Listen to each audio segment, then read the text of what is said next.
Interview, Mike McGrath, take 2.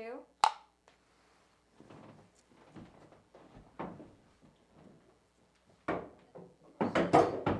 ay, ay.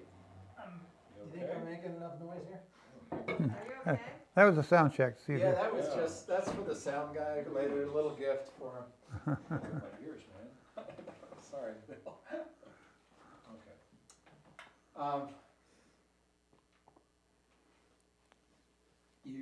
You have a love of history. You're a natural artist. And you lived in a living history. This is, as far as I'm concerned, your stories are part of the National Archive, and certainly the military's history and military's archive. Yesterday we were filming a scene of you. There's a flag hanging over your garage, and behind you were working on polishing your father's Porsche. And it's an old vehicle.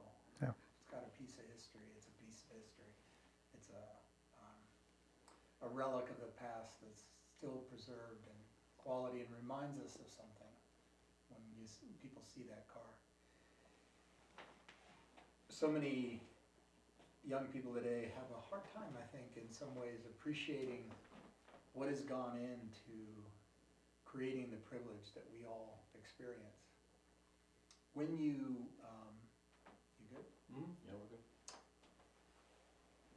As a historian, as someone who appreciates the power of story, of our personal stories and our national story, what would you say to a group of young people today? Oh. Well, I'd say get out of your social media and your immediate surroundings and your fear of missing out, your friends going to the mall or going to the theater. I'd say get away from that and look at the past and realize, what the forefathers have done and all generations, the different wars and what everybody's done before. But I'd say young people, get away from the social group you're in and start, broadening your perspective. Look around you. Look at your parents and your grandparents. I didn't do it as well as I should have. Like, my grandmother and my grandfather, I knew them. They're both alive, but they were around as children before the automobile came in, and before airplanes came in, before anybody went to the moon. Yet they lived through those things all the way from primitive time to modern times. And I didn't appreciate it from my grandparents, but I do now because I'm older and more mature, and I can look back and appreciate the tough times that everybody went through, and at all stages of their life. So I'd advise the kids to step back and appreciate what's gone on before them. You took torture in a very bleak time. You were alone. Your body was shattered. You took it and resisted it because it was your personal integrity, Mm-hmm. but you also, it was your way to fight and to stand up for your nation. Yeah. We owe you something for that. When I drive my nice car, or I fly in a plane, or I'm allowed to vote or anything, you paid for that in some way. Can you bring that home for the future listener? Yeah, I can say, well, first, you don't owe me anything except maybe you owe me the chance to press on with my life on my own merits and accomplish what I want to, and America has given me this opportunity an opportunity. I can make what I want out of it. So you've given me everything you owe me, is that opportunity to continue with my life and my family and serving my country, and that's what happened to the Air Force and the Navy and the Marines, the Army. They gave our guys, all the POWs, the opportunity to step back in and serve their country and press on to their best of their abilities. Nobody was held back. So no, nobody owes us anything, but except that opening, and we got that. But back to kind of what you mentioned, we were broken down to our base nothing. John Wayne wasn't going to come over the wall and rescue us. Nobody was going to come rescue us. You're without hope, you're without leadership, you're without guidance, you're on your own. And a lot of guys were in solitary for a long period of time with nobody to tell them what to do. They had to fall back on their basic instincts and their character and their integrity. And deep within them, everything they believed in inside, that's all you have. And and if you quantify it, I call it my invisible ball of faith. It's about this big around. It's invisible. And you just dig your fingernails into it and they say, hang in there, baby, because that's all you got is your character. And if you're a weak character, if you haven't played sports in high school, and if you haven't been tackled and beat up and maybe got in a fist fight and got whipped in a fist fight and been in a wrestling match where you got yourself pinned by some little weak kid, he beat you, and you haven't experienced some humility of being defeated and the joy of being victorious with a sport, that's competition, that's sports, and that builds character. But everybody should be knocked down. How about a girlfriend that turns you down and you've lost the love of your life because she jilted you and she kicked you out? That's heartbreaking, but that's part of growing up and that's part of character. And the ups and downs of your life and the character you built in grade school and high school and college, all those ups and downs give you character. So now all of a sudden you end up with a prisoner of war where you've gone even lower than that. Everything's been taken away from you. You have no dignity, you have no, they treat you like dirt and they're calling you a criminal and they're going to execute you. And you are on your own, you're based on your character. So that's when you have to pull that inner strength out to say, I will survive this, I will get back to my family, I'll get back to my country, I will serve my family and my wife and my kids, and I'll be a good father. I will survive. And that's where that will survive comes. It comes within deep in. If you have a strong background, you'll do fine.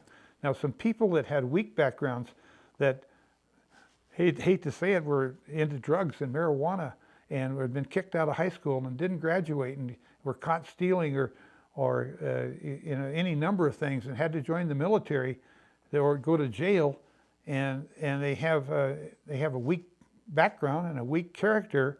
Those are the guys that can crumble, and we saw that in some people. I won't mention any names, and they weren't officers in our pilot group, but there were some people in that weaker character that had social problems and were forced to join the military, were captured, and showed weakness of character and in Vietnam and in our situation.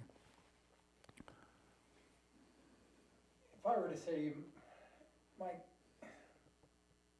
why do I have to be a principled man? Why do I have to be an honorable man? I look around the world and there's a lot of examples of successful people who don't have any honor. It's really clear. So I don't need it to be successful. Why do I need it? Well, I don't know. Everybody's different, but I need it. I need ethics. I need a moral compass. I've got to do it for myself. It's within me, and I got to do it for my family, and it's important to me. And I'm not. And I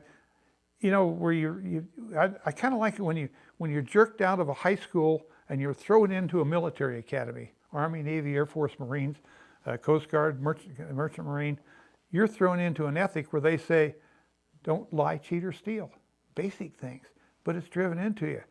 And for 4 years, you live a code with fellow people that's driven into you for life. And that's the way I conduct myself today. Don't lie, cheat, or steal, or tolerate among you those who do. That's character, and that's important to me. Now, I can't impart that to other people, but they have to develop that on their own and decide that that's the way they want to live their lives. You had a code that I believe then Commander Stockdale was the architect of. 3 words you dedicated yourself to. Right. Talk to me about that. Well, you're probably talking about return with honor, because Stockdale put out his, no matter what they do to you, no matter how bad they treat you, how low it is, he said, don't insult them, don't get in their face, and conduct yourself with dignity. You're officers, you serve your country, you can't debase yourself to their level. And above all, return with honor. Everything you do, when we walk out of here, we're going to walk out with our heads held high, and we're going to return with our honor.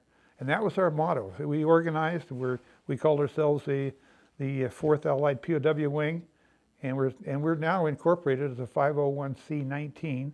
19 means veterans, so we're a veterans 501c. And our motto is return with honor. And that's how we walked out. You know, guys with physical injuries, like, you know, injured legs and injured this, they walked out without a limp. Even though they were injured, nobody wanted to be photographed walking out with a limp, or unless they had to with a crutch or something. We walked out with our heads held high and felt like we were returning with honor, and that's the way we live. Most of us, we live our lives today.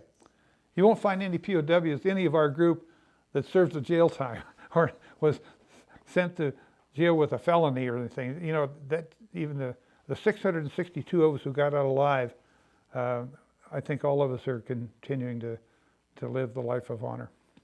That's actually a remarkable statistic even of itself. Bill, are we okay on exposure? It's come up really bright in the background. Yeah, maybe we should stop and double check. Okay. I'm sorry, we're gonna cut for a second, just the light has gotten so bright. Yeah, as I can see, I can feel the intensity. So